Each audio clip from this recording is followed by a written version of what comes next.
everybody, it's Jenni Brandon, and I'm back with a new episode of my vlog, Work in Progress. And I'm really excited today to have Natalie Zemba of Kalliope Reed Quintet join me. And to tell you a little bit about Natalie, she is the bassoonist and artistic director of the Kalliope Reed Quintet based in Boston, Massachusetts. And she splits her time between Boston and Sinaloa, Mexico, where she is the principal bassoonist of the Camerata Mazatlan. Oops, I said that wrong. Mazatlan, there we go.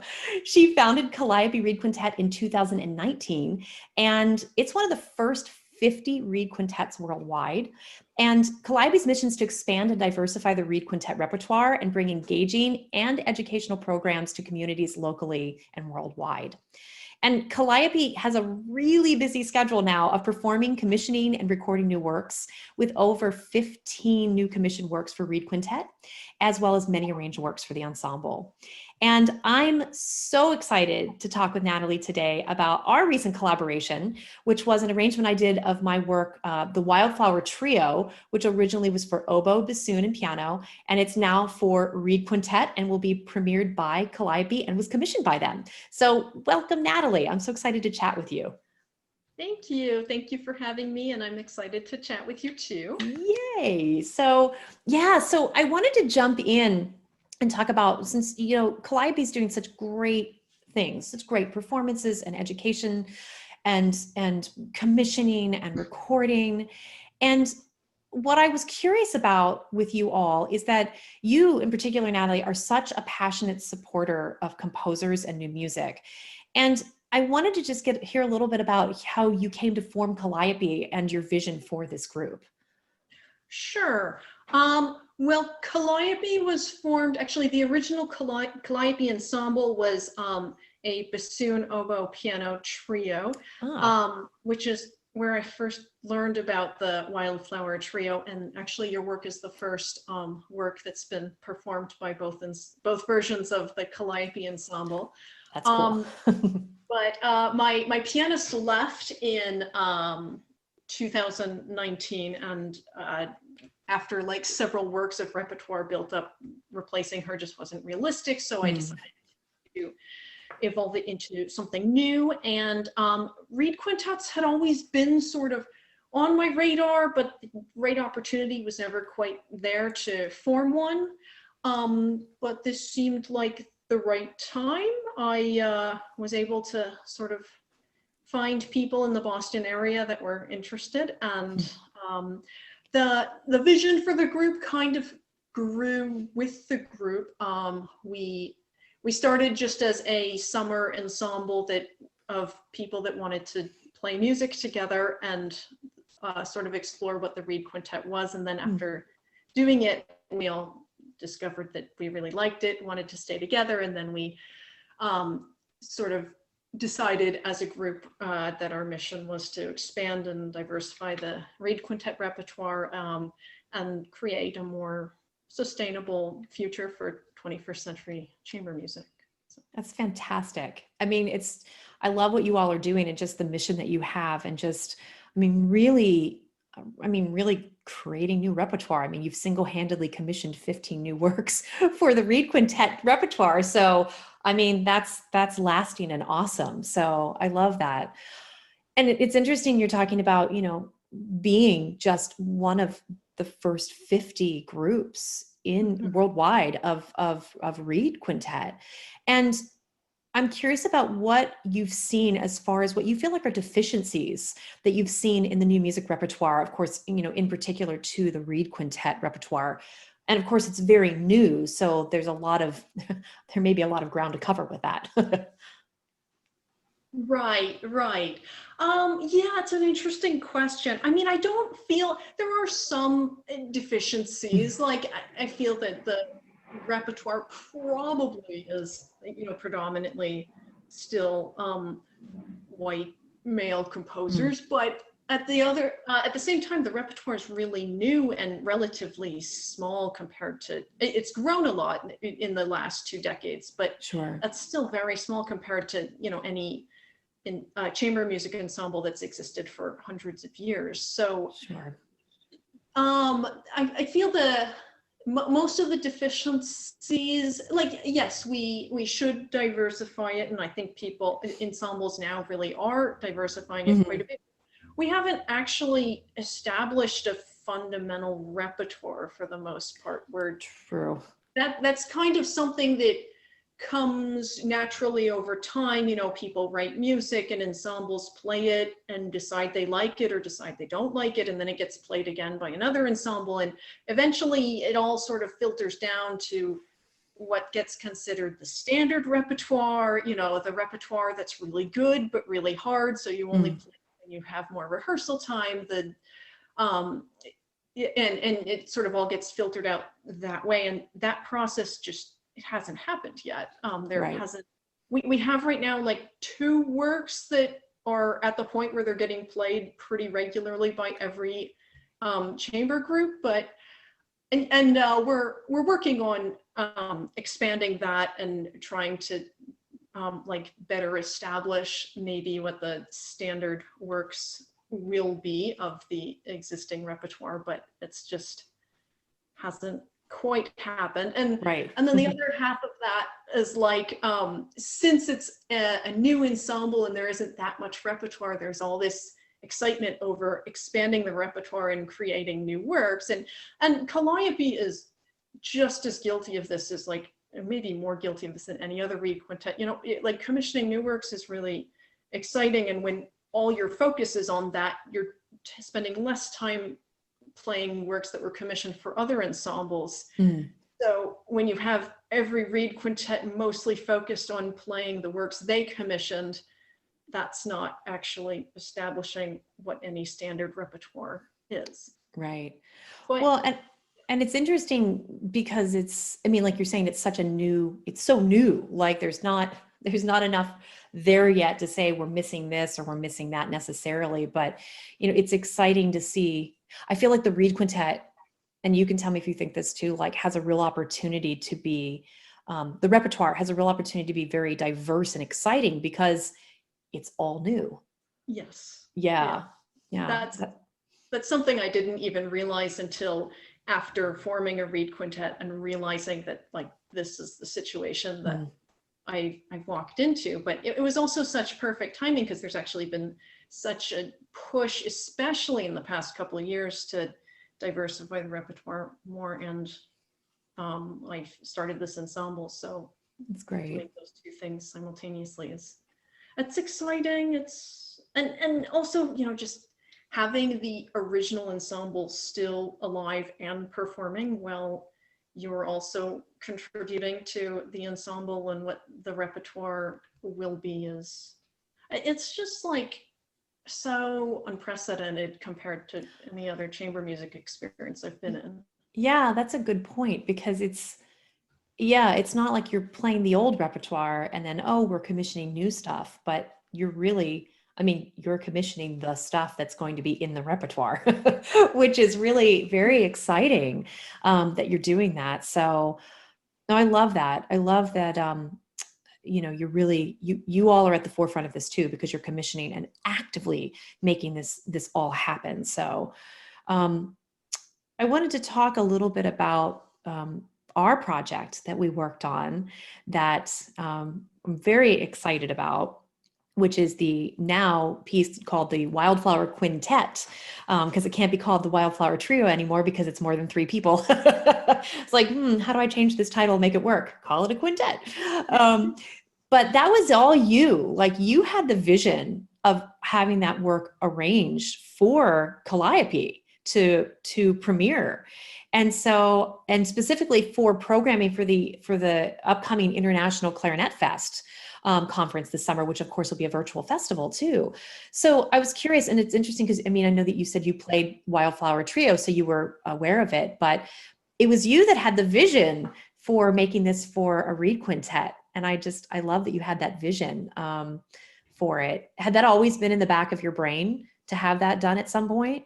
No, it very much was sparked actually by ClarinetFest.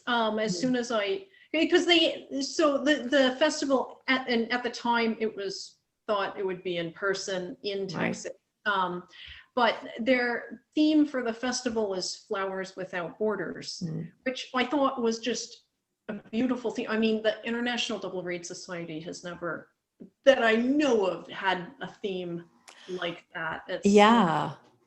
we're doing the festival in the city, which you know, it is fine, but as soon as I saw that, it was pretty instantaneous. Like, I just thought of this piece because it's about wildflowers in Texas, and it's also, you know, like a border state. The festival was happening in Texas, but the piece didn't have clarinets in it, so it wasn't in its existing form. It didn't really make sense for the festival. But I kind of do, to an extent, like, hear everything through the filter of, could this work for Reed Quintet, since my ensemble's new, and arranging new works for Reed Quintet is also a large part of what we do. Sure.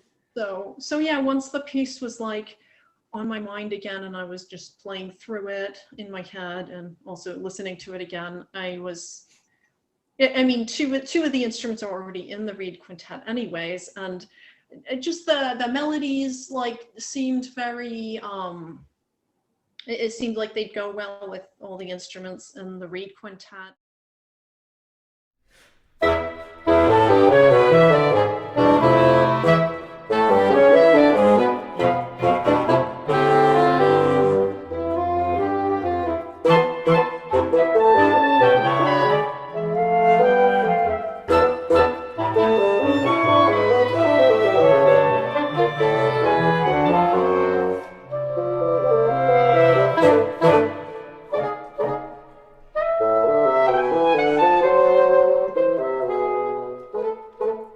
I was excited about this for Reed Quintet because it hadn't occurred to me to arrange this for Reed Quintet, and may not have ever occurred to me to do that, except that you would ask me, and I started to think about it, and I was like, yeah, I'm like, that could work. I think that could work.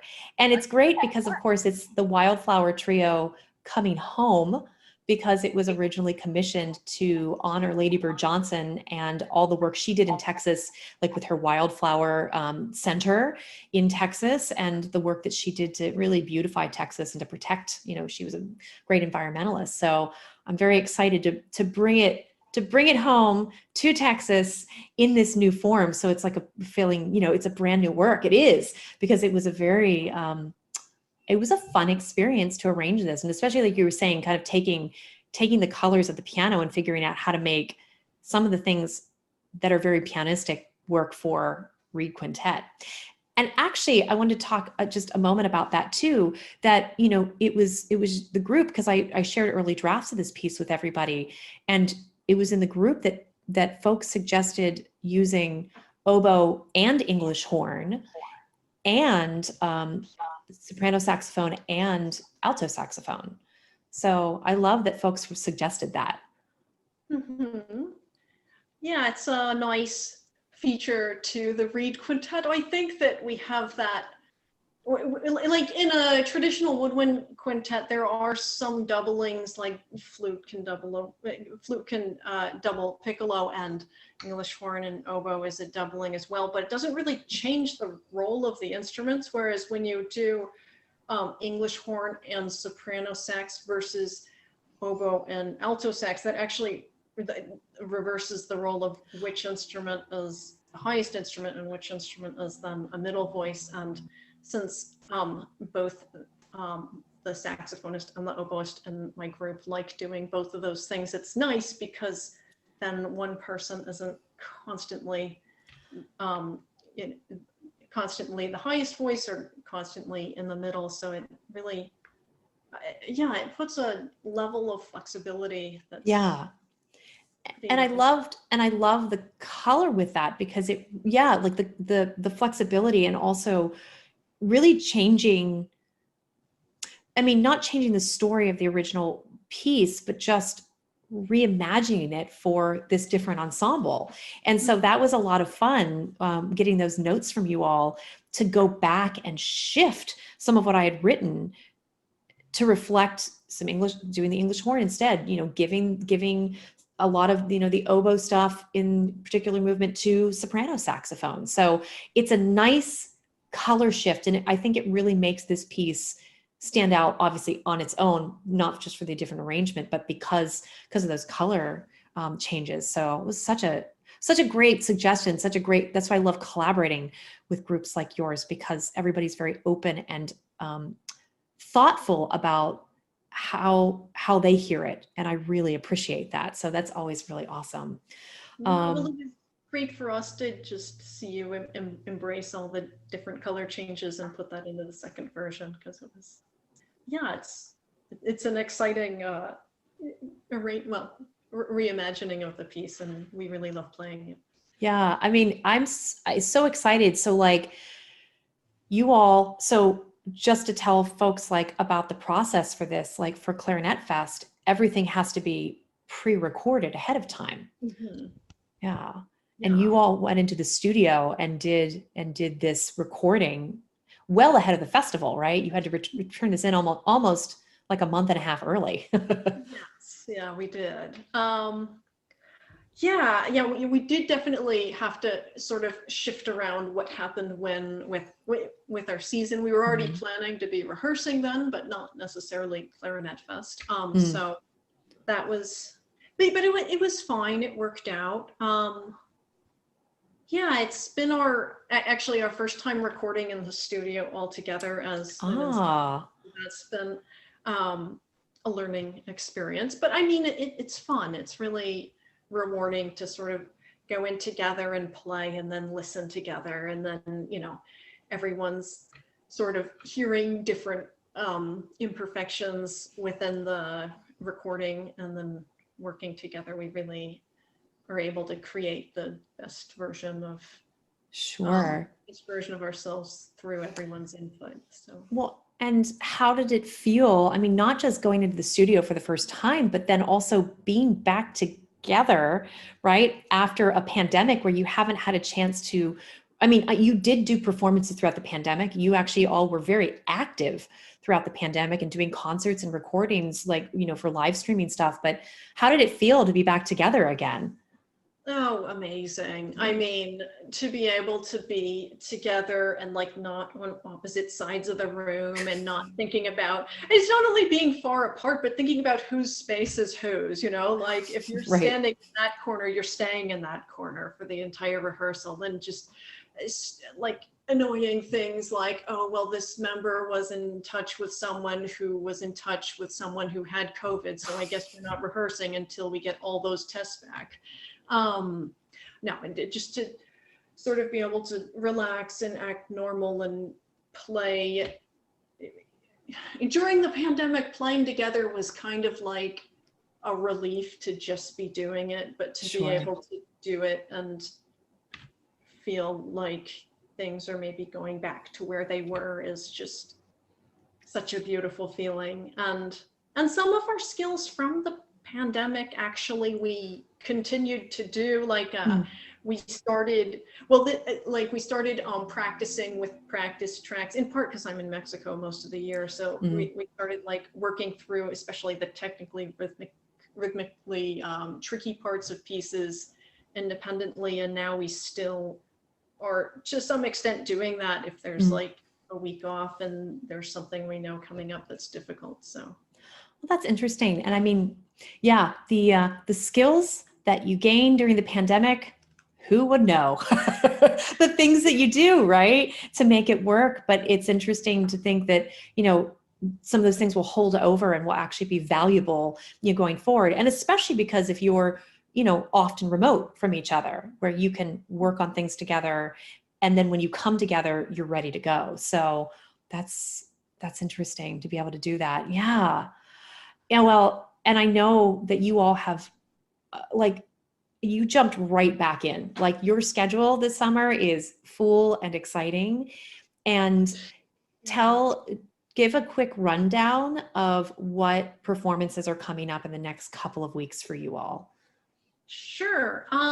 Well, we have a very exciting season coming up of, I believe, 8 world premieres across 7 concerts. Wow. So yeah, and our first one is this Sunday. We'll be doing our first concert for an in-person audience. So we're very excited about that. And we're Very doing an good. entire ocean related Cape Cod inspired concert in Cape Cod and Americana, taking sort of a more contemporary Americana definition of including all of America in that. So the whole Wow. program is US composers plus we have a Canadian piece and a Mexican piece to bring in our neighbors. Nice.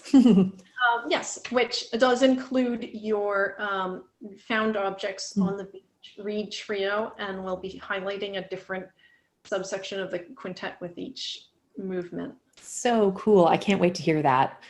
Yeah, it should be exciting. Yeah. And there will be a online premiere of that July 5th, and then more performances throughout July and August. Do you want me to go into them, or they're all on the website? But Yeah. And I'll make sure that people have the website. It's Kalliope Quintet. CalliopeReedQuintet.com. CalliopeReedQuintet.com. And that's Kalliope. There you go. Yeah. So jump on their website, check out all of the schedule of just the summer events coming up are just incredible. And I know you also have a CD coming, right? Your first CD is coming out. Yes, I don't know exactly when because we haven't done it before, so we still have to go through the final editing process. Sure. But yeah, it'll be all works that we commissioned.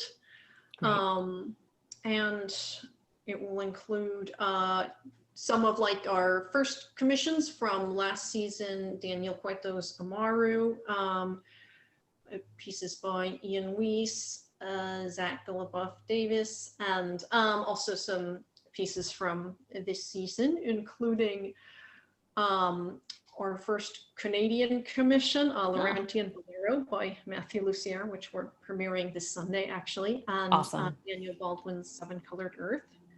So that's yeah, great. It'll be sort of an exciting mix of things. Oh, and Francine Trester's, she has this piece called This, which is was inspired by the early months of the pandemic, which we've been rehearsing a lot recently, actually. It's really interesting to go back and be like, sort of reliving what those months felt like through her music. Yeah, and sort of a time capsule, basically. I mean, that will definitely be a holder of where we were and where we've come from. That's very exciting. Yeah. Actually, one of our upcoming concerts on July 11th is sort of a reflection of like where we are and where we were and where we hope to be, because we're going to have 3 works by 3 different living composers, and I think all the composers will actually be there in person, which is not only a first post-pandemic, but like a first for us all together, since we barely existed before the pandemic. So it'll be sort of an exciting reflection on sort of where we are now, and then we'll play Francine Trester's piece This, which reflects where we were, and then we're going to end with American in Paris, which is, you know, where we hope to be, like traveling again internationally. So I love that. I love it. It gives us all hope and something to look forward to. But that's not to, of course, discount our ClarinetFest presentation, which will be exactly a week later on July 18th. We'll be premiering your piece, the Wildflower Quintet, alongside Amaru, which it'll be the first performance of Amaru post the music being available. So good. Oh, it's exciting. I mean, you all are just so back to back this summer, which is fantastic. And I'm sure it's like you just hit the ground running. So good for you guys. It like wasn't really the plan. We just, you know, it was a pandemic, and like things, when something happened, we just didn't really say no, and then we put it all together, and it's like, oh yeah, we commissioned all these pieces. Okay, right. Which is amazing. And I mean, I feel like that's where you want to be, right? Is just making great music and, you know, just getting out there and doing it. And as a composer, you know, I'm so grateful for your group to be doing so much wonderful music and playing my music and playing all the music of these living composers. So it's a lot to look forward to this summer. Like, it feels like things are happening. So we're very grateful for your energy and time and talents that you're putting out there. So, well, it's been so much fun to chat with you about our project and all the projects that Calliope's working on. And yeah, we'll get your website up there so that everybody go check out Calliope Reed Quintet and see what they're up to, and, you know, see what's coming up. Their CD coming out sometime here in the near future, and just follow them because they're doing it. So it's awesome. So thanks so much, Natalie, for sharing your time today. And I can't wait to hear all the music. Thanks. Thank you for all your support in our artistic endeavors. And we're excited for all the pieces that we're playing this. We're excited for the multiple performances of Wildflower Quintet that we have going this summer. Me too. And yeah, everybody check that out. That's going to be at ClarinetFest and also at International Double Reed Society as well. We have a performance there. Yeah, well, because we didn't have time for one movement in ClarinetFest, so that one's getting premiered at IDRS. So we're actually doing this premiere across both festivals. Perfect. So, and all this stuff is going to be online, so everybody should be able to go check it out. So go check out those websites too, International Double Reed Society, idrs.org, and then also the International Clarinet Association, ICA.org. There we go. Shameless plugs for those organizations and for our stuff. So thanks, Natalie. I look forward to hearing all this music. Thank you. Thank you. We'll talk soon. Bye. Yeah.